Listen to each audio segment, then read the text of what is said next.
Yo, what's up guys? Welcome back to Main Character Studios, and today we're going to talk about my camera of choice, the camera I'm actually filming on right now, and that is the Fujifilm XT4. Now, over my course of the whole filmmaking career and all of that, I've gone through a lot of cameras. I've gone through full frames, I've gone through APS-Cs. I haven't touched Micro Four Thirds yet, so I can't speak too highly on that, but I do know that this camera blows a lot of the cameras that I've ever had out of the water, for sure. Now, I've had the Fujifilm for about 6 months. And I've put it through its paces. I've put it in a lot of different scenarios. I've even put it near, around, and in water. So we'll get to that in a little bit. But yeah, let's go ahead and dive in. Let's talk about my pros. There's a little bit of cons, but honestly, this camera is overall just a beast, and I'm so excited to talk to you about it. Autofocus.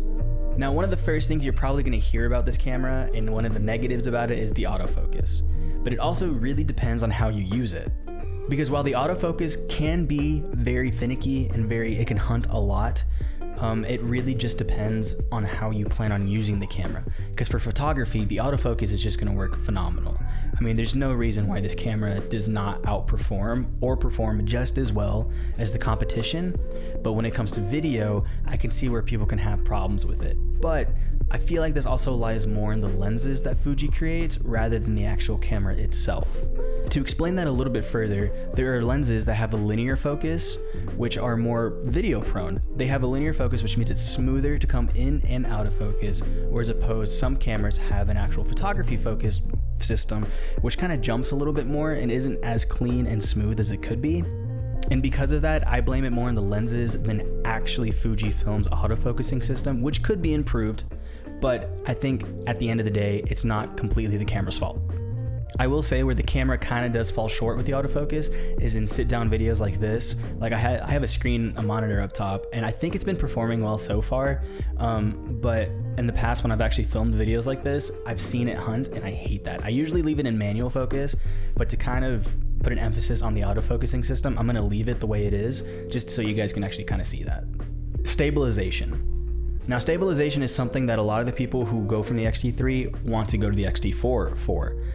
The XT4 has in-body image stabilization, which is a great plus for anyone trying to do anything with longer exposures, or maybe you're just vlogging or trying to film stuff with the camera. Now again, I think Fuji falls a little short on their image stabilization because of the fact that it is a little jittery.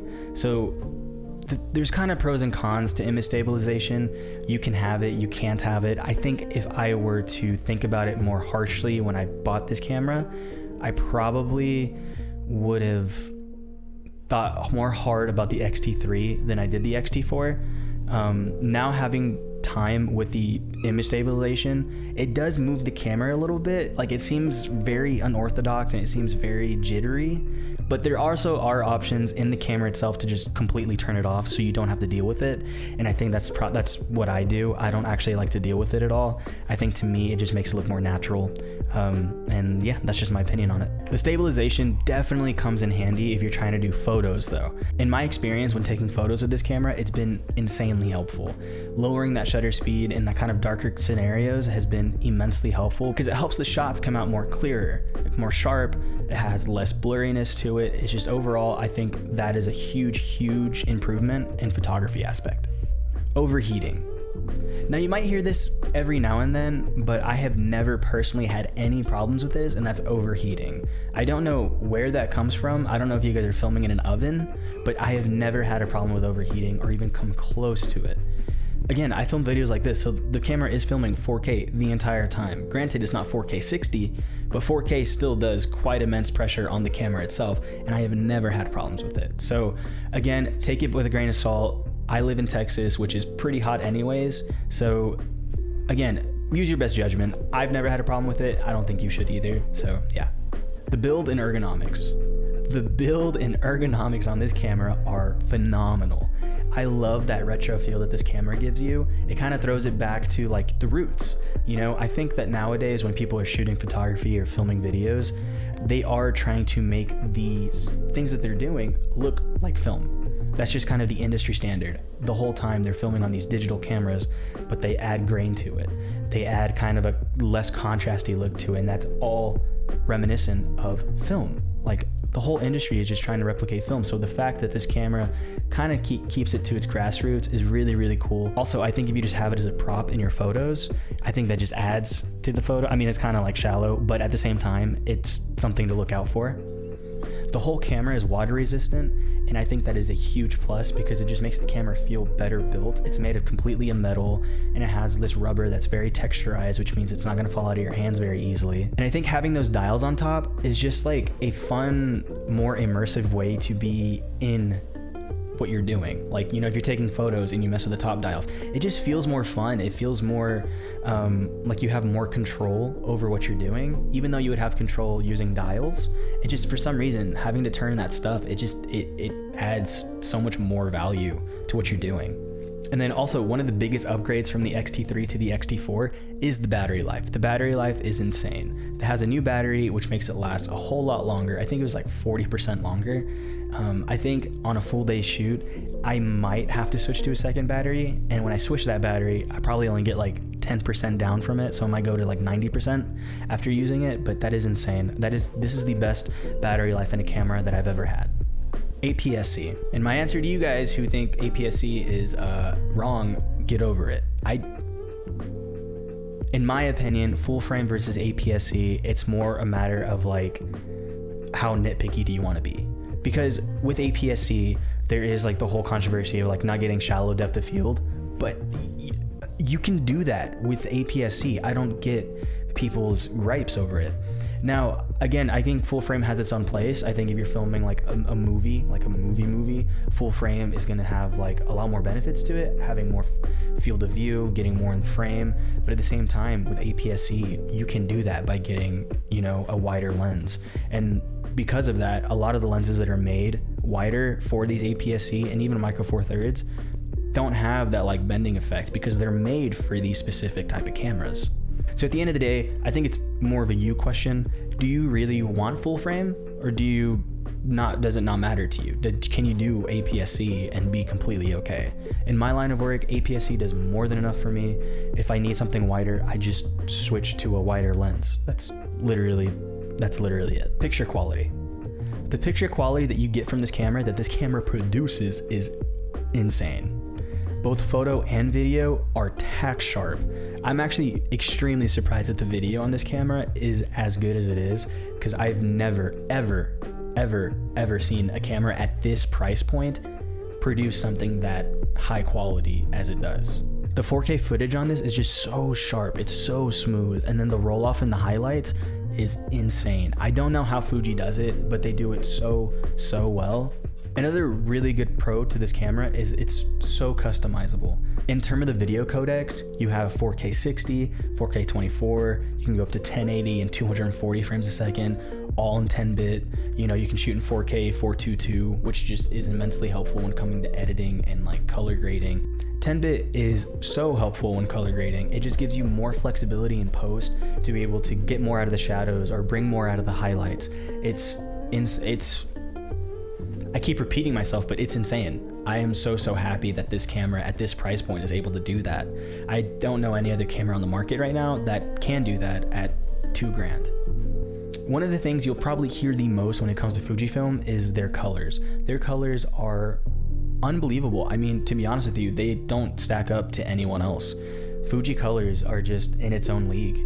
And the fact that we have F-Log, which color grades really well, and also like Eterna and Classic Chrome and Provia, like there's just so many that it has. I think it has up to like 14, if I'm not mistaken. You can customize it however you want, and I think that's really good. Color grading. Now I've already touched on this before, but I have to reiterate, 10-bit is insane. If you ever buy a camera, even if it's not the Fujifilm, try to look for 10-bit. 10-bit will also give you just so much more room in post to color grade with. It's something that I think that every camera should have nowadays. And then I'll end on this. The dynamic range in this camera is really good. If you're filming in high contrasty areas, if you're filming in bright scenarios, maybe dark scenarios, you're able to pull a lot of information out of those shadows or those highlights. The dynamic range in this has been so good to edit with, because I do edit in darker situations. I also do find myself editing in brighter situations. And at the end of the day, I feel a lot more confident going out and shooting than I did with anything else, because of the fact that I'm able to pull that back into the frame. Side flaps. So if you're primarily a video person, the side flaps might come as like maybe a deal breaker for you. So on the SD card slot, you can actually take the flap off, whereas on the other side where you plug in your headphones and in the HDMI port, they're flaps, which to me doesn't actually mean a whole lot. I don't think it really is that detrimental, but I can see where it does become detrimental because we don't have a headphone jack. I don't know why. I'm also not someone who likes to monitor the audio levels in the camera. I'm too run and gun to be able to really like focus on that. So I usually do stuff with an external recorder or have something like nearby where I can actually like see it. So I can see where some people might find that as a deal breaker. For me personally, it's not. I will just do everything externally and I'll just live my life that way. Community. The last thing I want to talk about is the Fujifilm community, and it is so friendly and so opening and welcoming to everyone. I think, in my opinion, Fujifilm as a whole, like the company, is like finding an underground artist that is super amazing and that your friends all really love, that you've shown them to, but somehow doesn't find that spotlight recognition. I think that's what Fujifilm is. I think Fujifilm is almost like a hidden gem. Even though it's a big company, there are a ton of people that just throw it under the rug, leave it in the closet, you know, never really talk about it or give it the time of day. And I think that's amazing because the people who have found Fujifilm and have realized how good it is are all just like, yo, welcome, come on in, let's go, let's grab your camera, let's get at it. You know, it's just, the community is so friendly and so nice. They're slow to help. I think that's something as a new photographer, a new videographer coming into any camera community can be very helpful. And then just really briefly, because I couldn't really find any, let's talk about some cons. One of my biggest gripes coming in with the Fujifilm system is their lack of lens choices. Now, they have a ton of primes, but my focus is more on the zooms. Since I'm such a run and gun shooter, I like to have that flexibility and not have to, you know, change lenses if I want to have a wider view, or change lenses if I want to have a tighter view, or, you know, whatever, it doesn't matter. I like that flexibility of just being able to just twist the lens and zoom in a little bit. Now you do kind of lose a little bit of the picture quality, but I mean, it's never going to be enough to justify not doing it. And I think at the moment there are only 2 lenses that have that linear focus system, which helps videographers in the long run because it helps, you know, make that focusing smoother. It's inevitable over time they're going to make more lenses, but at the moment that is the one con that I can find about them. The second con is actually third-party applications. So if you go to Sony or you go to Canon or you go to, I think even Nikon, you'll, I'm sorry, I don't know who uses Nikon. You're gonna find that a lot of the times there are a ton of third-party like hardware, third-party lenses, third-party, you know, anything. Like there's just so many third parties coming into those ecosystems to make lenses or filters or housings, you know, it doesn't matter. Like for example, I wanted to buy an underwater housing for this camera because I'm planning a trip here in the near future, and I couldn't find one. Not one at least that's reputable.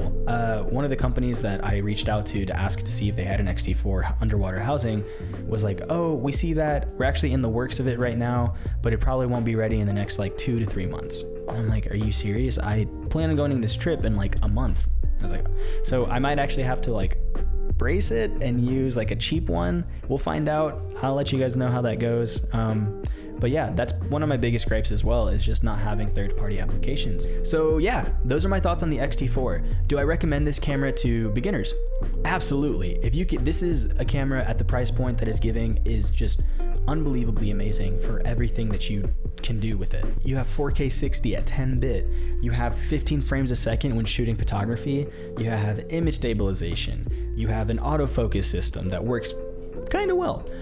So like overall, I think this camera just offers so much for the price point. It's a no-brainer for people who are starting out and have the budget to do this. And if you're an intermediate to an advanced person and you want to switch to a different ecosystem, I think you should definitely give Fujifilm a try, because they just continuously push boundaries and get better and better. So even if the XT4 isn't for you, but it has a lot of what you want offering in it, just wait. I think the next iteration of this camera, and I think even the XH2 or the XH3 or whatever camera they come out with next, is gonna have all of these same specs, but they're just gonna build on it. I just can't wait to see where Fujifilm goes with everything. I think it's gonna be amazing. So yeah, guys, those are my thoughts on the XT4. If you're thinking about getting one, get one. If you're not, change your mind. I love this camera to death. I'm gonna stick with this camera for a very long time, and I'm super excited to see what I'm able to create with it. So yeah, if you found any of this information helpful, do me a favor and go down below and click the like button. then also consider subscribing, because I put out videos every Wednesday and they're all video centric. They all kind of center around videos. And with that, I will leave you guys, and I will see you guys next Wednesday. So peace out, be safe, and I don't know, keep shooting. I need to find an outro for this thing. All right, later guys.